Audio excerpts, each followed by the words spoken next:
అధ్యక్షుడు Donald Trump US నిధులను నిలిపివేయడంతో ప్రపంచవ్యాప్తంగా హెచ్ఐవి నియంత్రణ కార్యక్రమాలపై తీవ్ర ప్రభావం చూపింది. ఈ నిధుల కోతల కారణంగా 2029 నాటికి 40 లక్షలకు పైగా ఎయిడ్స్ సంబంధిత మరణాలు, 60 లక్షలకు పైగా కొత్త హెచ్ఐవి ఇన్ఫెక్షన్స్ సంభవించవచ్చని ఐక్యరాజ్య సమితి ఆందోళన వ్యక్తం చేసింది.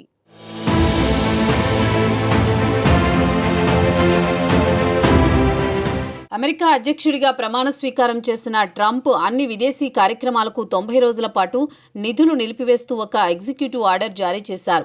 ఈ నిర్ణయంలో భాగంగా America president emergency plan for AIDS relief ద్వారా యుఎన్ ఎయిడ్స్కు అందించే నిధులు కూడా నిలిపివేశారు. పెప్ఫార్ అమెరికా 2003లో జార్జ్ డబ్ల్యూ బుష్ హయాంలో ప్రారంభించిన ఒక కీలక కార్యక్రమం. ఇది ప్రపంచవ్యాప్తంగా 55 దేశాలలో 2 కోట్లకు పైగా హెచ్ఐవి బాధితులకు జీవనాధార చికిత్సను అందిస్తోంది. ఈ నిధుల కోతలు హెచ్ఐవి చికిత్స, నివారణ, సంరక్షణ కార్యక్రమాలను తీవ్రంగా దెబ్బతీశాయి. ఇక ఈ ఏడాది ఫిబ్రవరి 27న America United States agency for international డెవలప్మెంట్తో సహా యుఎన్ ఎయిడ్స్తో ఒప్పందాన్ని రద్దు చేస్తూ నిర్ణయం తీసుకుంది. ఇది యుఎన్ ఎయిడ్స్ బడ్జెట్లో సగం నిధులను ఆకస్మికంగా కోల్పోయేలా చేసింది. అమెరికా నిధుల కోతలు, ముఖ్యంగా పెప్ఫార్ ద్వారా అందించే సహాయం ప్రపంచ హెచ్ఐవి నియంత్రణ కార్యక్రమాలకు పెనుసవాలుగా మారింది. యుఎన్ ఎయిడ్స్ ప్రకారం పెప్ఫార్ ప్రపంచవ్యాప్తంగా హెచ్ఐవి చికిత్స పొందుతున్న 3,07,00,000 మందిలో 2 కోట్ల మందికి నేరుగా మద్దతు ఇస్తోంది.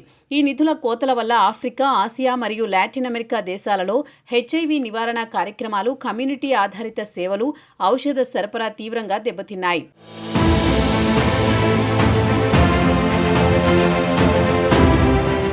ట్రంప్ నిధుల్లో కోత విధించడంతో నైజీరియాలో హెచ్ఐవి నివారణ ఔషధమైన ప్రీ ఎక్స్పోజర్ ప్రొఫిలాక్సిస్ సరఫరా 85% పైగా తగ్గిపోయింది. మలావి, జింబాబ్వే, మొజాంబిక్ వంటి దేశాలలో కండోమ్ పంపిణీ, voluntary medical male circumcision, community out reach ప్రోగ్రాంలు నిలిచిపోయాయి. ఈ కార్యక్రమాలు హెచ్ఐవి సంక్రమణ రేట్లను తగ్గించడంలో కీలక పాత్ర పోషించాయి.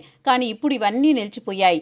UN AIDS executive director Winnie Byanyima ఈ నిధుల కోతలను టిక్కింగ్ టైం బాంబ్గా అభివర్ణించారు. 2025-2029 మధ్య ఈ కోతలు కొనసాగితే 60 లక్షల కొత్త హెచ్ఐవి ఇన్ఫెక్షన్లు, 40 లక్షలకు పైగా ఎయిడ్స్ సంబంధిత మరణాలు సంభవించవచ్చునని హెచ్చరించారు.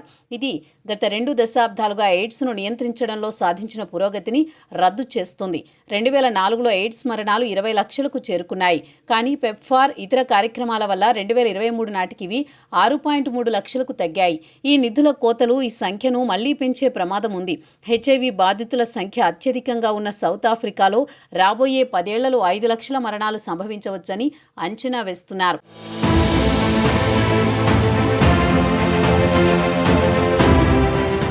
మరోవైపు ఈ నిధుల కోతలు కమ్యూనిటీ ఆధారిత సేవలను తీవ్రంగా దెబ్బతీశాయి.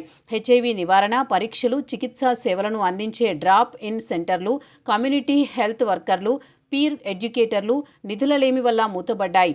ఈ సేవలు హెచ్ఐవి బాధితులకు లేదా హెచ్ఐవికి గురయ్యే అవకాశం ఉన్నవారికి కీలకంగా ఉన్నాయి. సౌత్ ఆఫ్రికాలోని సిసోంకే వంటి సెక్స్ వర్కర్ల సంస్థలు ఈ కోతల వల్ల తమ కార్యక్రమాలను నిలిపివేయాల్సి వచ్చింది. ఇలాంటి సంస్థలు సమాజంలో స్టిగ్మా, వివక్షను తగ్గించడంలో, చికిత్సను అందుబాటులోకి తీసుకురావడంలో ముఖ్యమైన పాత్రను పోషిస్తున్నాయి. నిధులలేమి వల్ల ఈ సంస్థలు మూతపడితే సమాజంలో విశ్వాసాన్ని తిరిగి నెలకొల్పడానికి సంవత్సరాలు పట్టవచ్చు. ఈ నిధుల కోతలను ఎదుర్కోవడానికి కొన్ని దేశాలు తమ దేశీయ బడ్జెట్లను పెంచుతున్నాయి. నైజీరియా హెచ్ఐవి ఔషధాల కొనుగోలుకు కొత్త బడ్జెట్ను ఆమోదించింది. ఇథియోపియా కొత్త పన్ను ద్వారా నిధులను సేకరిస్తోంది. సౌత్ ఆఫ్రికా ఆరోగ్య మంత్రి ఆరోన్ మోట్సోలేడీ బ్రిక్స్ దేశాలతో చర్చలు జరుపుతూ 11 లక్షల మంది అదనపు హెచ్ఐవి బాధితులకు చికిత్స అందించే లక్ష్యాన్ని ప్రకటించారు. అయినప్పటికీ ఈ ప్రయత్నాలు అమెరికా నిధుల స్థాయిని భర్తీ చేయలేవని నిపుణులు హెచ్చరిస్తున్నారు. పెప్ఫార్ 55 దేశాలలో హెచ్ఐవి నియంత్రణకు 70% నిధులను అందిస్తోంది. ఈ ఆకస్మిక కోతలు ఆరోగ్య వ్యవస్థలను అస్థిరపరుస్తున్నాయి. యుఎన్ ఎయిడ్స్ ఇతర దాతృ దేశాలు మరియు స్థానిక ప్రభుత్వాలతో కలిసి ఈ సంక్షోభాన్ని ఎదుర్కోవడానికి ప్రయత్నిస్తోంది.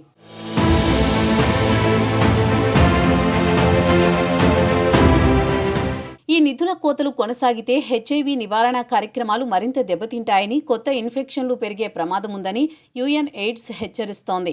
సబ్ సహారన్ ఆఫ్రికాలో ఇప్పటికే 50% హెచ్ఐవి ఇన్ఫెక్షన్లలో కోత నమోదవుతోంది.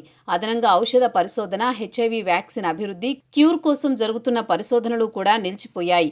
ఇది దీర్ఘకాలికంగా హెచ్ఐవి నియంత్రణకు పెద్ద ఆటంకంగా మారవచ్చని యుఎన్ ఎయిడ్స్ ఆందోళన వ్యక్తం చేస్తోంది. ఈ కోతలు కేవలం హెచ్ఐవి కార్యక్రమాలను మాత్రమే కాక టీబీ, మలేరియా, మాతా శిశు ఆరోగ్య కార్యక్రమాలను కూడా ప్రభావితం చేస్తున్నాయి. మొత్తంగా అమెరికా నిధుల కోతలు హెచ్ఐవి ఎయిడ్స్ నియంత్రణ కార్యక్రమాలపై తీవ్రమైన ప్రభావం చూపుతోంది. ఇది లక్షలాది మంది జీవితాలను ప్రమాదంలోకి నెట్టివేస్తోంది. ఈ కోతలు రద్దు చేయకపోతే 2029 నాటికి 40 లక్షలకు పైగా ఎయిడ్స్ మరణాలు, 60 లక్షల కొత్త హెచ్ఐవి ఇన్ఫెక్షన్లు సంభవించవచ్చని యుఎన్ ఎయిడ్స్ హెచ్చరిస్తోంది.